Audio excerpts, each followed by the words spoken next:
Hello students, welcome to our channel A to Z পরীক্ষা। তো আজকে আমরা ট্রান্সলেশনের 10 নম্বর এক্সারসাইজটা সলিউশন করব, পিকে দে সরকারের বইটা যেটা আমরা করছিলাম। তো তোমরা যারা শুরু থেকে দেখছো ভিডিওসগুলো তারা প্লেলিস্টটা অলরেডি জানো কতগুলো আমাদের হয়ে গেছে, 9টা, কিন্তু তোমরা অবশ্যই প্র্যাকটিস করে নিও, ঠিক আছে? আজকে আমরা করব ট্রান্সলেশন 10, এবং নতুন যারা আছো তোমাদের কাছে একটাই রিকোয়েস্ট, অবশ্যই একটা করে সাবস্ক্রাইব, লাইক, শেয়ার পারলে করে দিও, ঠিক আছে? তোমাদের থেকে কিন্তু এইটাই চাওয়া। আর তোমরা নিজেদের মতো করে প্র্যাকটিস করো, দেখো কতটা হয়। আমি এখানে আমারটা করে সলভ করে দিচ্ছি তোমাদের, ঠিক আছে? তোমরা পারলে তোমাদের মতন করে নতুন নতুন ওয়ার্ড ইউজ করতে পারো, ওর মধ্যে যেটা তোমাদের ঠিক মনে হয় করে কমেন্টেও জানাতে পারো, ঠিক আছে? তো চলো শুরু করছি। দেখো কি বলেছে, খ্রিস্টীয় একাদশ শতাব্দীর শেষ ভাগে, ঠিক আছে, বল্লাল সেনের সময়ে বঙ্গদেশের রাজগৌরব চতুর্দিকে বহুদূর পর্যন্ত বিস্তৃত হইয়াছিল। তাহলে কি লিখবো? In the late 11th century, ঠিক আছে, কমা, ডিউরিং দ্য রেইন, রেইন মানে রাজত্ব, হ্যাঁ, অফ, কার সময়? বল্লাল সেন, বল্লাল সেন, কমা, কি বলেছে? বঙ্গদেশের রাজগৌরব চতুর্দিকে বহুদূর পর্যন্ত বিস্তৃত হয়েছিল। তাহলে কি লিখবো? The glory of Bengal's kingdom, বঙ্গদেশের রাজগৌরব বিস্তৃত হয়েছিল, extended far and wide, and, ঠিক আছে, এর মানে কি? বহুদূর পর্যন্ত বিস্তৃত হয়েছিল। পরের লাইন দেখো কি বলেছে, বর্তমান বাংলাদেশ ও পশ্চিম বাংলার অধিকাংশ স্থান এবং বিহার ও উড়িষ্যার কতকাংশ তাহা রাজ্যভুক্ত ছিল। বর্তমান বাংলাদেশ ও পশ্চিম বাংলার অধিকাংশ স্থান, তাহলে মোস্ট অফ প্রেজেন্ট, দাগ দিয়ে লিখবে day,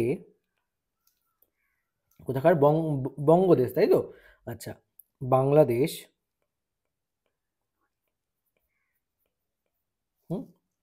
and West Bengal,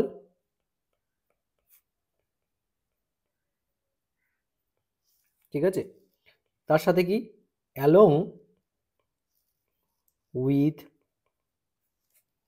parts of,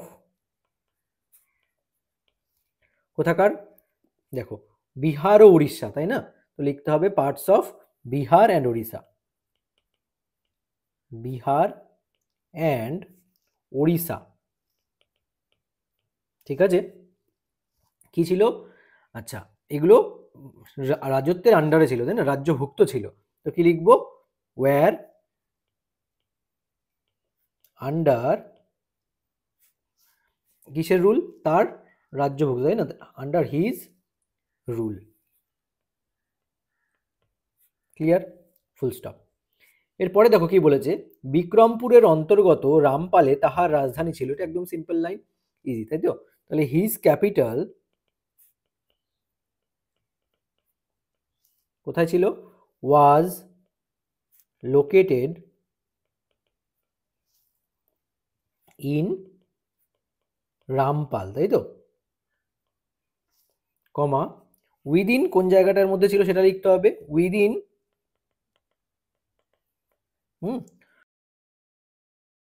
within, দেখো, দ্য বিক্রমপুর রিজিয়ন বলেছে না, দ্য বিক্রমপুর রিজিয়ন, ঠিক আছে, ফুল স্টপ। আচ্ছা, এটা কিন্তু উইদিন, WITHIN, হ্যাঁ, এখানে জিটা হবে না। তো যাই হোক, আমি এটা ইরেজ করে দিচ্ছি, দ্য বিক্রমপুর রিজিয়ন। নেক্সট দেখো কি বলেছে, কিন্তু গঙ্গা তীরে বাস করিবার জন্য তিনি নবদ্বীপে রাজপ্রাসাদ, সভামণ্ডপ, পরিষদবর্গের বাসস্থান প্রভৃতি নির্মাণ করাইয়া ক্রমে উহাকে বৈভবশালী দ্বিতীয় রাজধানীতে পরিণত করেন। However, ঠিক আছে, comma desiring two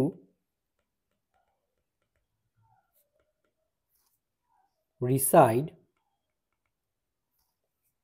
near the Ganges, ঠিক আছে, কমা হি বিল্ড, কি বিল্ড করেছিল, দেখো, আর রয়্যাল প্যালেস,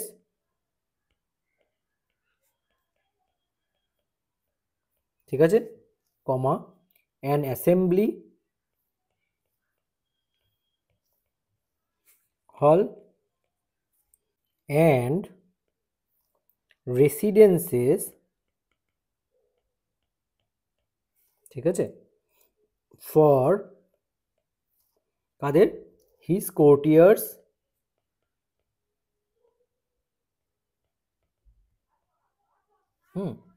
হিজ কোর্টিয়ার্স, আর কি লিখবো, কোথাকার কোর্টিয়ার্স, ইন নবদ্বীপ, তাই না, in Nabadwip, comma gradually transforming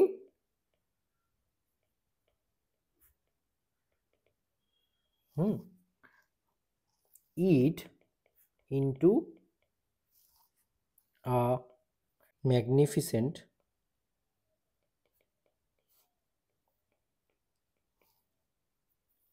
second capital, ঠিক আছে, সেকেন্ড ক্যাপিটাল।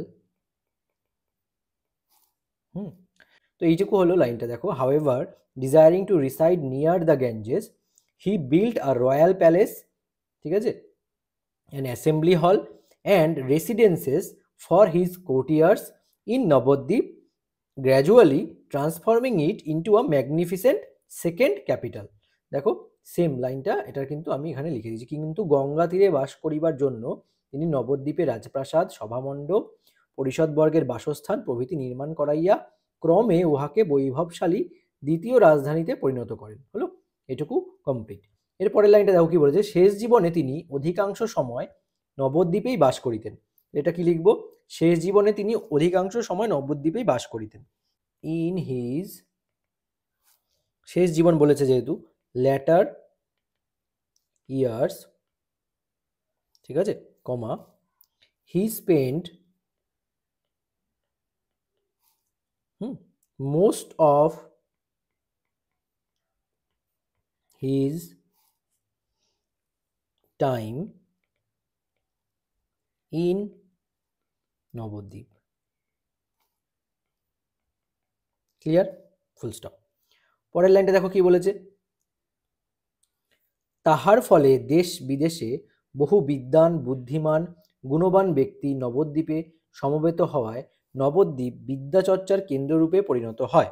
তার ফলে, তাই তো, তাহলে অ্যাজ এ রেজাল্ট, ঠিক আছে, কমা, আচ্ছা, মেনি স্কলার্স, intellectuals,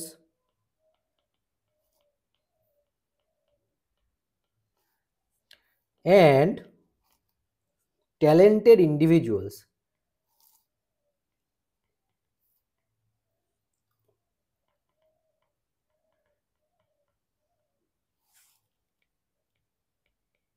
ঠিক আছে, ট্যালেন্টেড ইন্ডিভিজুয়ালস, তারা কি করেছে, কোথা থেকে, ভেরিয়াস প্লেস, রিজিয়ন থেকে, তাই না, from various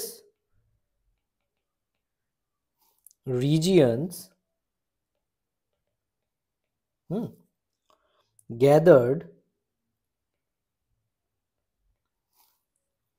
there,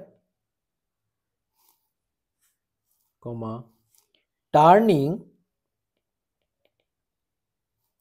Navadvip into a center of learning, full stop, complete. তাহলে লাইনটার মানে কি হলো, দেখো লাইনটা কি লিখলাম, অ্যাজ এ রেজাল্ট, মানে দেখো এখানে বলে দিয়েছি, একবার বাংলাটা পড়ে দিই, যে তাহার ফলে দেশে বিদেশে বহু বিদ্বান বুদ্ধিমান গুণবান ব্যক্তি নবদ্বীপে সমবেত হওয়ায় নবদ্বীপ বিদ্যাচর্চার কেন্দ্ররূপে পরিণত হয়।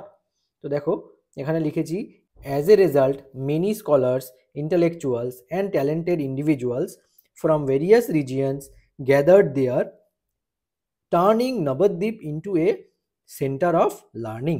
ঠিক আছে, into a centre of learning. এইটুকু হলো আমাদের ট্রান্সলেশনের সলিউশন। জানি তোমাদের কেমন লেগেছে ট্রান্সলেশনটা, তোমরা নিজেরাও একা একা আগে প্র্যাকটিস করো, দেখো কতটা হয়, কতটা মেলে এই লেখার সাথে। হ্যাঁ, তোমরা নিজেদের মতন করে চেষ্টা করো, প্র্যাকটিস করো এভাবে, তাহলেই কিন্তু তোমাদের কি হবে, ইমপ্রুভমেন্ট হবে, দিন দিন ইমপ্রুভমেন্ট হবে। তো আশা করছি ভিডিওটা ভালো লেগেছে তোমাদের জন্য, এক্সামের জন্য হেল্পফুল। এভাবে কিন্তু পিকে দে সরকার আমরা সমস্ত কিছুই সলিউশন করাবো।